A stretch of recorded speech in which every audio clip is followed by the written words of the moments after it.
mga bossing, mga barkads, mga mamshi, mga papshi, and mga idol.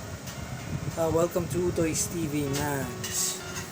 Join me in this video as we assemble this very nice tabletop organizer, and also it can be a monitorizer.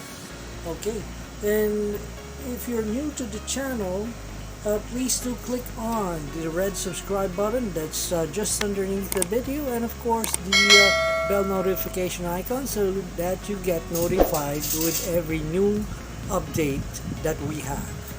Alright, and if you like this video, please do give us a thumbs up.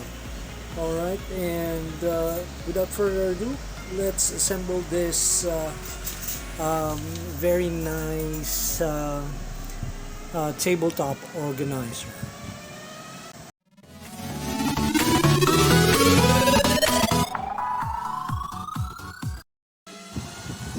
Hi mga idol, another parcel came in, natanggap natin from LAZADA, and bubuuin natin tong desktop organizer, monitorizer / monitor organizer, and inano ko na, inalis ko na yung wrap niya, and inano na natin yung box, and the box is from I think it's from Japan, and it doesn't have any English writings on it. Okay, so inalis na natin yung bubble wrap niya, and this is what we've got inside the carton. Alright, parts ng ating bubuuin. Alright, and here we go. Parang Lego ito. Meron ng mga slot na pwedeng and looks like we have the instructions on how to build or assemble this desktop organizer / monitorizer. And look, merong konting screws, and okay, meron screwdriver na maliit, and this is what we have got in the box. There you go, as you can see.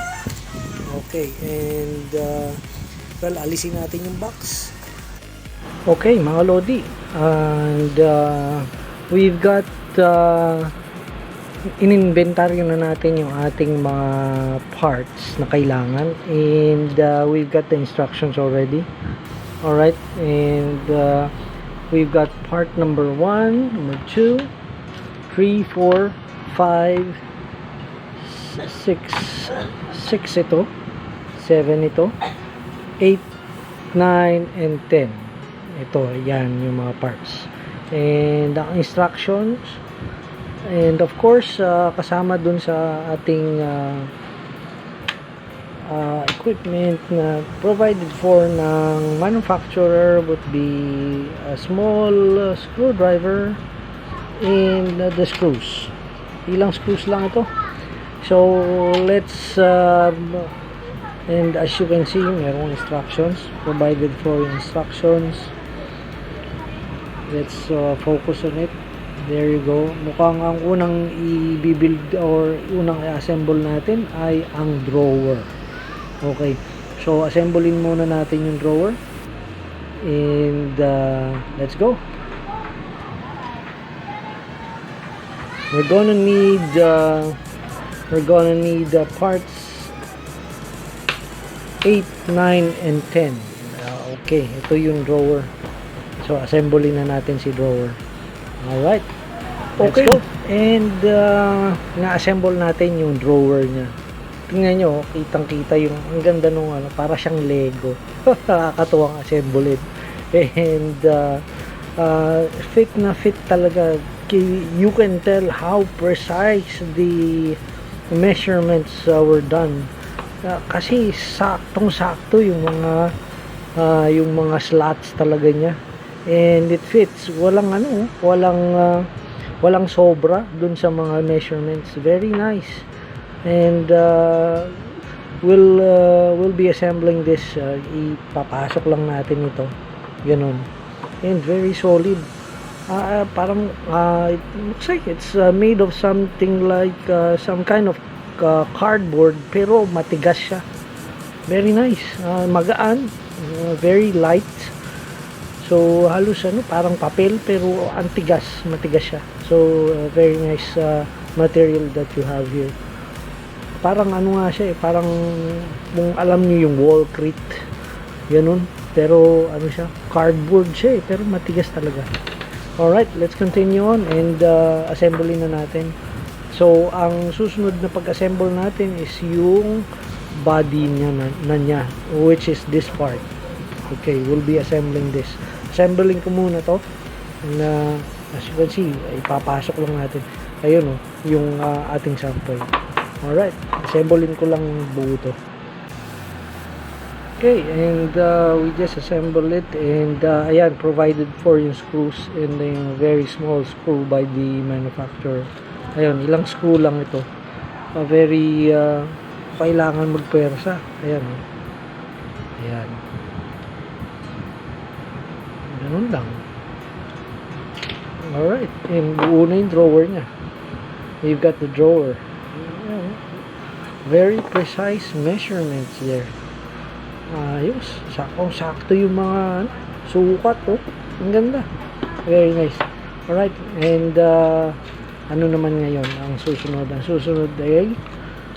susunod natin ay yung kanyang body. Ayun, if you can see the instructions there. Ayan, we'll locate those. Ayan, tapos yun, and then that one.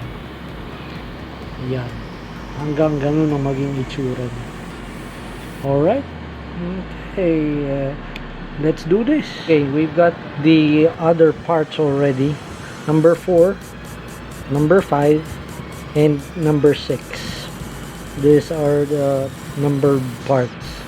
And anuhin natin, bubuin na natin siya. Yung drawer and yung paglalagyan ng drawer ng ating desktop organizer.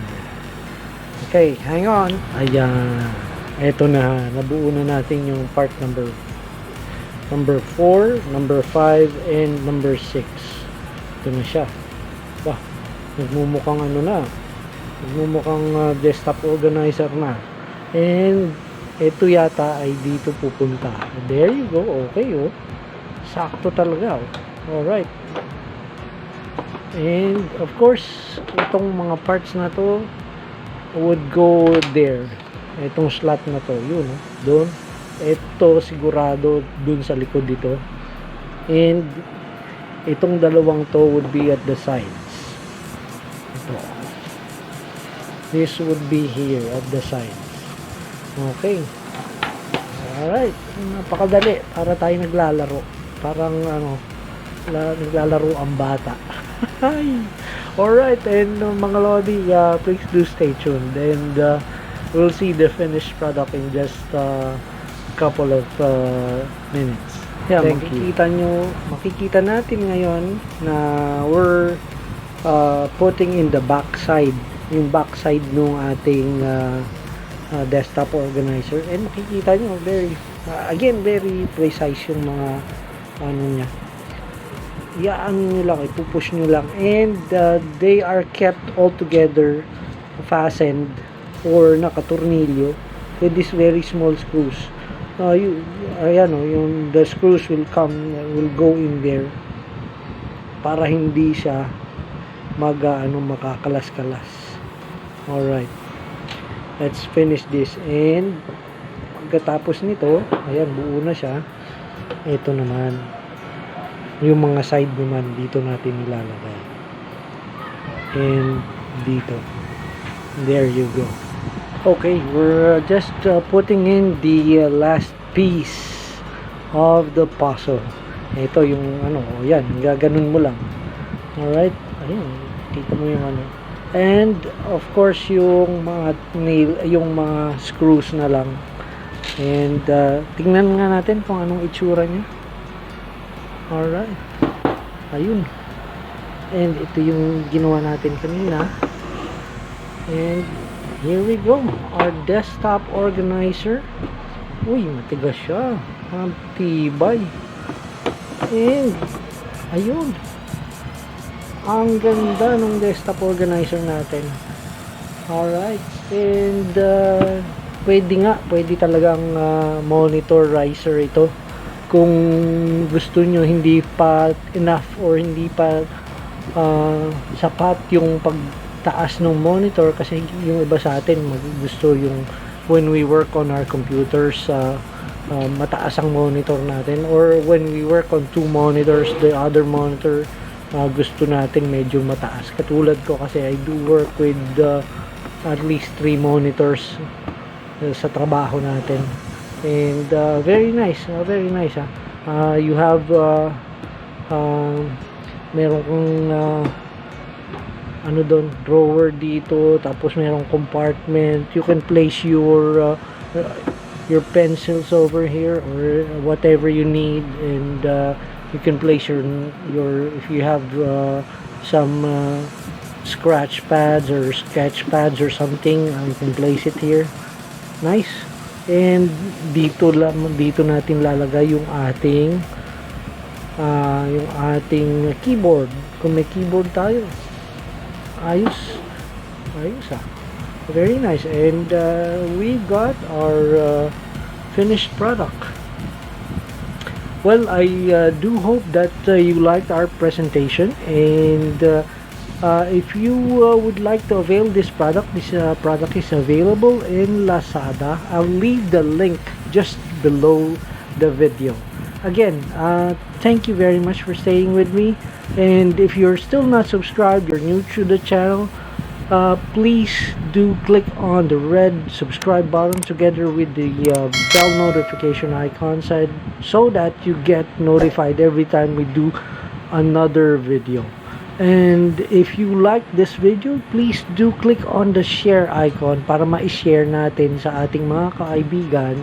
And I do these videos kasi I do reviews or products na makakatulong sa atin, at saka yung mga murang products na pwede nating bilhin online na very useful sa ating everyday home life, everyday office life, na pwede nyong i-avail sa LAZADA. Okay, and well, thank you very much for staying with me.